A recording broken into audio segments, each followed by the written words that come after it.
Hi, my name is Josh Head, and I know what you're thinking. You're reading the first chapter of your book? Well, not really the first chapter, but a good bit of it, though.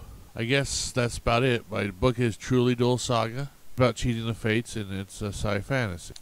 And this would be the first chapter, so let's begin. Chapter 1. It's a Horrible Life. People cheering, the rolling of dice, and the patrons made the rundown lot seem like a place of opulence.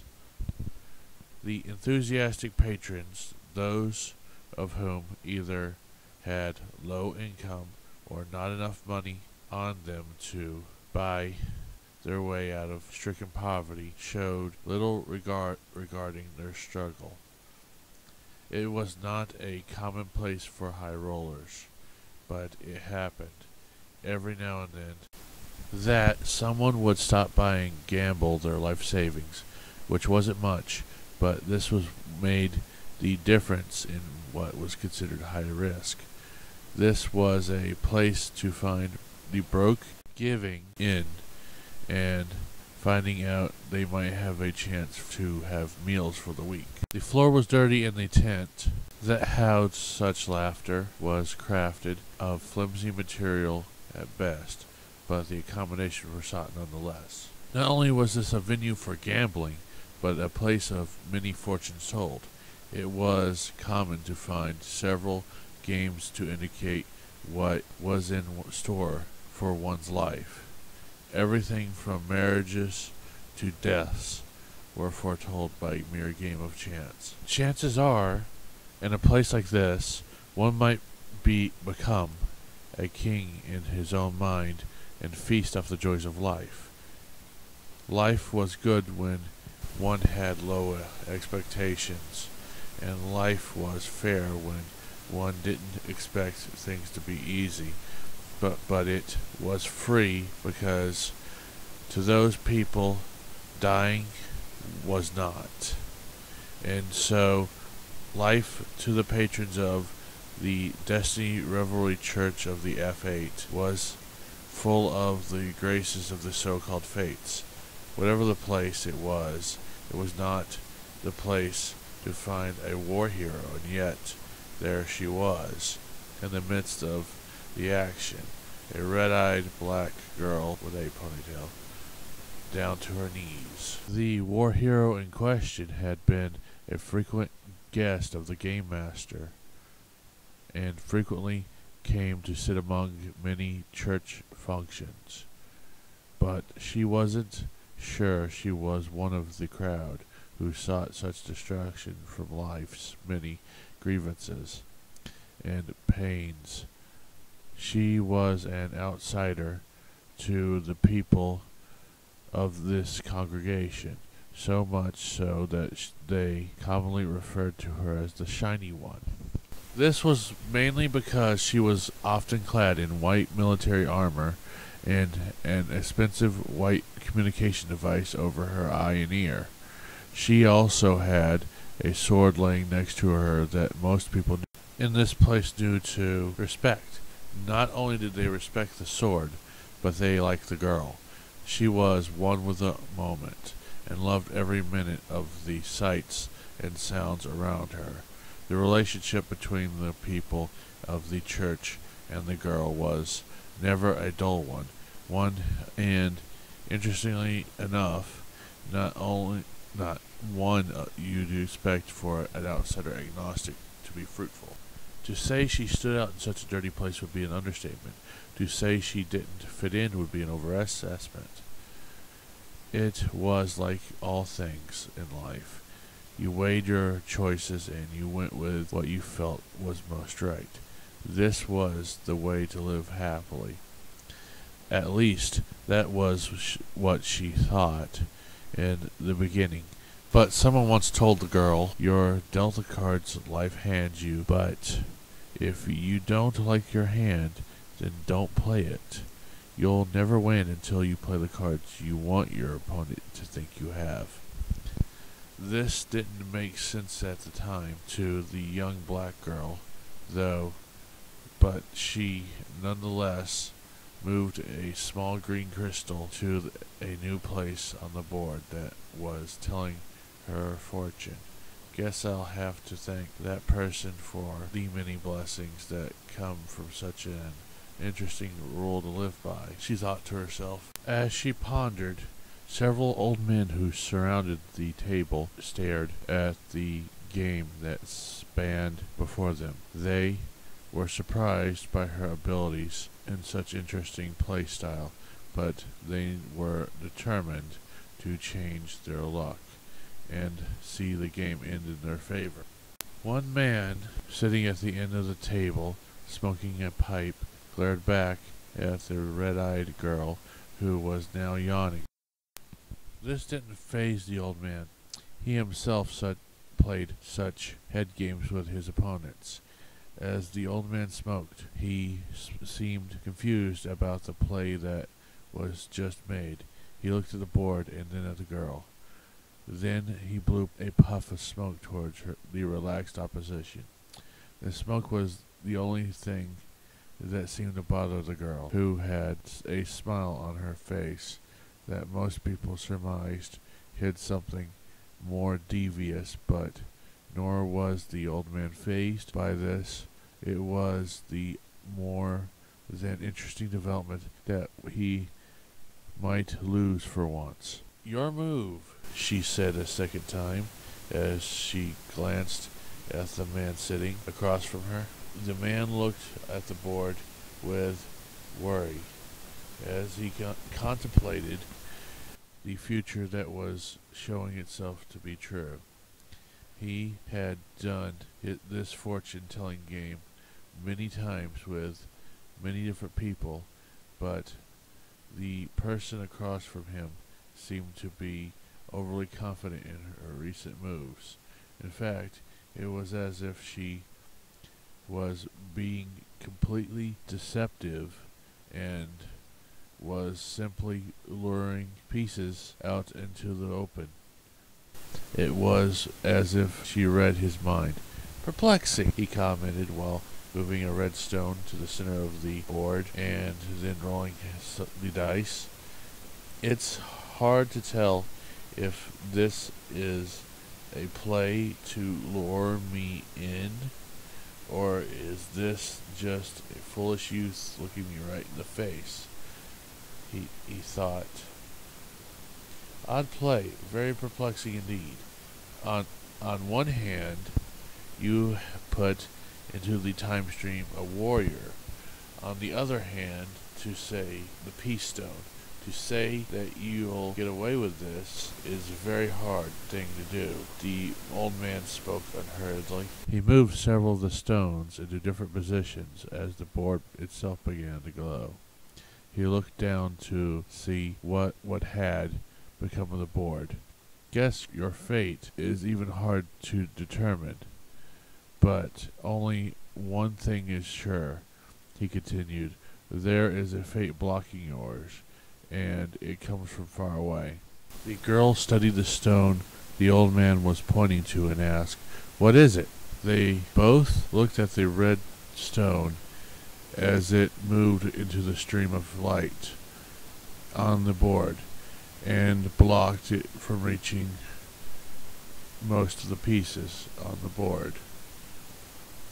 It's an opposing fate. It realizes its beginning in your end. In fact, your fates are intertwined, he declared, as the casual relationship between the stones became obvious to even the other men around the table.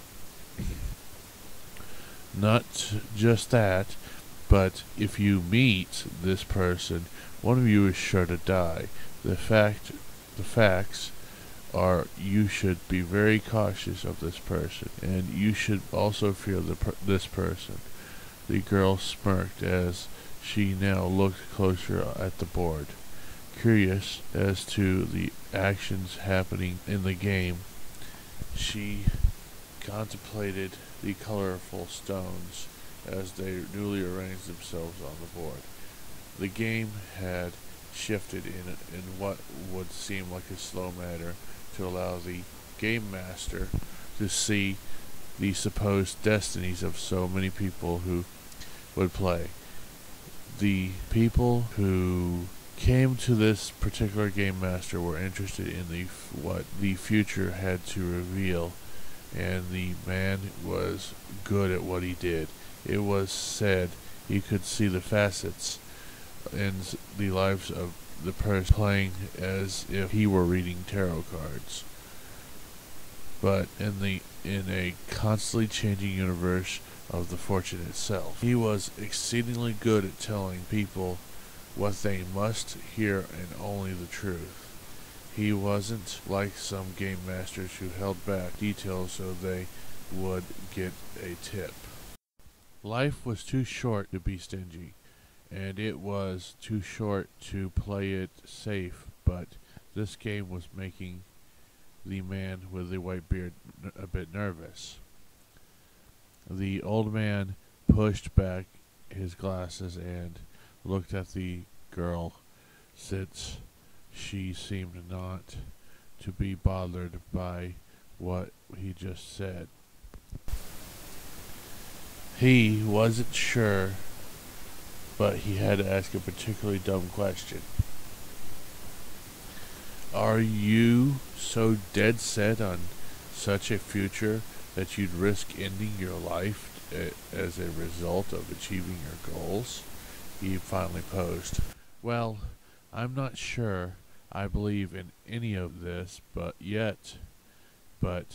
if you are correct, then life is a game, and we are just pawns waiting to be moved.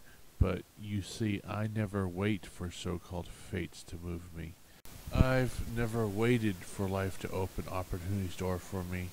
I am the one who decides my lot in life. Most people look for open doors, but I myself kick them in. Thus I am a player, and I am able to determine my life as I see fit. The girl moved another stone, but just in case, it would pay off to know what the other players or so-called fates are up to. A little heads up on the roadmap of life, wouldn't you say? She said while waiting for the man to move. Though one thing is clear, if I understood any of this, I wouldn't be playing a game that most people think is fortune-telling rubbish. In fact, that's why I usually win at this game. I am a bit impatient and needn't wait for things to go in my favor. It's just the way I am. Need I say more? The old man looked around in a ominous manner and finally rested his eyes back on the girl. Truthfully, I can't agree with you rushing to judgment. I've seen so many people lose over such recklessness, but you seem to feed off this. It seems to work in your favor, but I don't take life as seriously as most think I do. In fact, I do this for fun, but if you ask me, I think this game is legit. I've played it for years and found my true love doing so. Well, it also told me that I'll meet you, and here you are. The facts all line up. Besides, if this was not true, would you be sitting here today? The game master offered assuredly, while moving another stone on the board. Actually, to tell you the truth, I am interested in this guy that is supposed to be blocking the fate's power to move you, and also I am seeking the truth of my own. He finally took the pipe away from his mouth and blew smoke into the already smoke-filled air. The girl took a serious look at the board and said, "Why can't matters of fate be decided by a game of chance? It's something I'll never understand nor wish to. Life's complicated as it is, so why would the fates take interest in such simple things, and how does such a divinely inspired thing have to be so trivial?" The old man considered this for a minute and proffered, "The fates work in mysterious ways. It's not to me whether they push you in a direction. It's completely up to them. But if you look at and take a chance, they will show you their hand, and then you can act upon it. The game is not just a game. The game is life itself. Well, that's cool and all, but my life's been one with the ambiguity of things. Life seems to be pretty fair to me and even generous, but it would seem to be how the cards I've been given say something completely different from me. She told one of the men to her immediate right as she pondered the meaning of the stones, and if that was going to be the way things would end up. The man at the end of the table stroked his white pointy beard and pondered for several minutes. That's the perplexing part. For all these years I've dealt with many fates, and all in my life, this one at first glance seems so simple, but it got some serious things to bear. Very weird, since it says your superiors are sending you on a mission to assassinate a scientist and his assistant. It would seem your superiors are going to send you to the neighboring nation of Trivia, and there you'll find this man, but from there it becomes unclear. This game has dual meaning, and I can't tell why. I've only seen one other future with dual meaning, but that was a long time ago. I don't have time to delve into it, but one thing is clear. The end of something is evident, and what that means for you is uncertain, Atresia. The black girl looked up and said with a big smile, I guess I can trust you, but why should I believe in this process when I am just throwing dice and moving stones? Atresia had been pondering her life was, so easily guided by the unseen. The game master pointed to a sign on the table and offered, well, this is a finely tuned instrument in tune with at least one of the fates, but I'll leave the real discovery up to you. Patricia nodded. That's why they pay me the good money. The old man, still stroking his beard, looked up and asked her, why are you so happy under such an uncertain fate? Atresia, with a serious look, smiled broadly.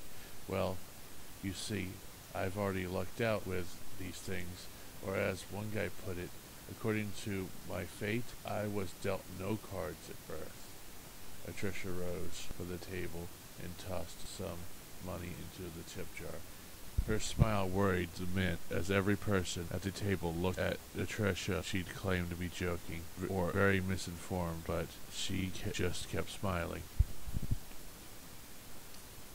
Okay, that was the first part of my Truly Dual Sagas book. Sci Fantasy. It's available on Amazon.com, link below, and also a link to the website. Besides that, that's about it. I guess that's it. This is your head signing off. Or thinking with your head signing off.